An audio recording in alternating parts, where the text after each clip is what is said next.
How many times have you given the entire period for students to work on an assignment or maybe a group project, only to have them waste the entire class period? And B, you're supposed to be working on something, correct? As a brand new teacher, I lost a lot of valuable time in my classroom, but with the help of a timer, I got that time back, as well as I got behavior under control. In this video, I'm explaining to you how I use a timer in my classroom to make it run effectively and smoothly as possible. The first thing I use the timer for is my warm-ups. Now, to give you a little bit of backstory here, how I started using timers. I remember I went to my wife was into CrossFit for a while there. Right? She was definitely into CrossFit working out. And I went to her gym one time. And as you're going to do the workout, there's the instructor hits a button, and there's a timer, a big old timer on the wall, and it beeps, it counts down, boom. And then next thing you know, I see everybody just start going like crazy, push-ups, this and that, whatever. But then the timer dings, and they take a breather. And then boom, it goes again, and they jump right back into it, right? And they were using that timer to work through the entire workout, but it gave them times to rest. It gave them a transition. It told them what to do, when to do it, for how long. And I thought that was the most incredible thing. So I bought one of those exact kind of timers for my classroom. It's a digital timer is what I have. So when students first walk into the classroom, that timer is going already. I usually give about 8 minutes for my warm-up. Sometimes less than 5 to 8 minutes for my warm-up. And I go over this with students. We spend the first couple of weeks going over a warm-up procedure, so students know exactly what to do when they first come into my class, right? It is ingrained in them. But the key to that is that timer. Because that timer is going, they come in, they see that timer is going, and they know they have 8 minutes to finish the warm-up. They know in 8 minutes, we're moving on to the next thing. So they know if they just sit there and do nothing, they lost the possibility for earning those points.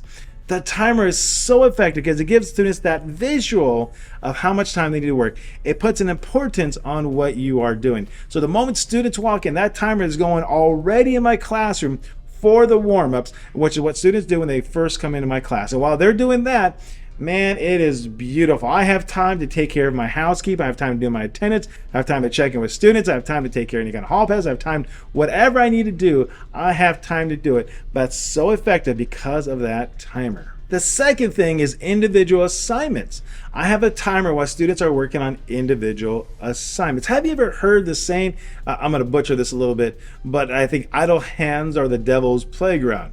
And so if you give students too much free time, I call it, or too much unstructured time, that is when you're going to see problems. And a lot of times that the problems come when students are working on an assignment individually. Once again, because they don't know exactly maybe how long they have to work on it. They're just wasting their time, what else it is. But there's that visual timer going, and students know they have 10 minutes to work on this part of the assignment. They're more inclined to do it because they actually see a timer counting down. It's amazing how that works. It's amazing. I mean, just think about yourself. If you're thinking, does this really work? Think about yourself. If you knew you had 10 minutes to wash the dishes, would you make sure you got those dishes done in those 10 minutes?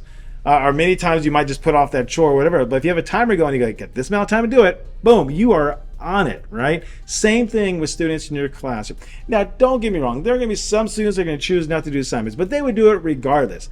But that timer gets the large majority of students on board and working like you may never seen them work before. A third way in which I use the timer is for my transitions. Now, it goes like this, that this is where teachers lose the students, because in the transitions from maybe the warm-up to an individual assignment or to notes, anytime there's a transition between something in your class, that is often where you lose the students, time-wise and behavior-wise, because once again, idle hands are the devil's playground.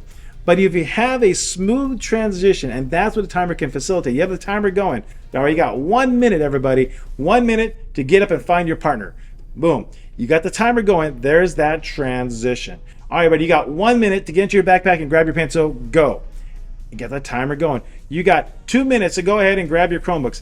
that transition. But without the timer, it becomes unstructured. Students start messing around more, don't take it seriously, but I use my timer for transitions. The fourth thing in class I use my timer for is group work. Now, I'm gonna start by saying this. If you have group work, I would strongly recommend you don't just give an entire period for the class to work on it. I mean, that's just way too much time. You want to chunk the parts of the group work. If the group work takes 3 days, you want to chunk that up in maybe 20 minutes, right? 20 minutes, 20 minutes, 20 minutes, 20 minutes. And during that break, because if students have 3 days of work on it, nothing gets done to the last moment, right? They're going to wait till the last moment to put something together. But if you have little steps along the way and a timer going for each of the steps, you're going to see more of a progression. You're going to see more progress and more working than you've seen before. So for group work, you want to chunk the information. You want to chunk the parts of this. That's what I call it, chunking. Chunking like maybe 20-minute increments. Have the timer going for those 20-minute increments. I'll give you an example. In my class, this is one of the favorite things I do. It's called Build Your Own City. I teach history. We learn about the Industrial Revolution.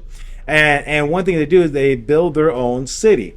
But what I do, you could just say, all right, everybody, build your city, give them instructions, like 30 steps, right? Go for it, step 1, 2, 3, 4. And you could do it that way, but trust me, it would be a horrible lesson. So I chunk it. And what I do is I give them step 1. I give them 10 minutes, step 1, I got the timer going. Timer goes off, beep. And then when I say, all right, take out your notes, take down a real fast note. And we take a note down about the Industrial Revolution. I give them about 2 minutes for that. Beep, timer goes off. Boom. We go back into Build Your Own City. And to build your city, they get instructions and they're on a big piece of paper and they're drawing things on a piece of paper. Give them like 5 minutes. Boop, timer goes off. Back to notes. And we keep going back and forth, back and forth. It breaks up the lesson. And I'm telling you, if you do it that way, students are more inclined to do that work. And if you do it that way, your class is going to go so quick. And before you know it, the period's going to be over and students are going to be on track and doing what they need to do. So make sure you use that timer.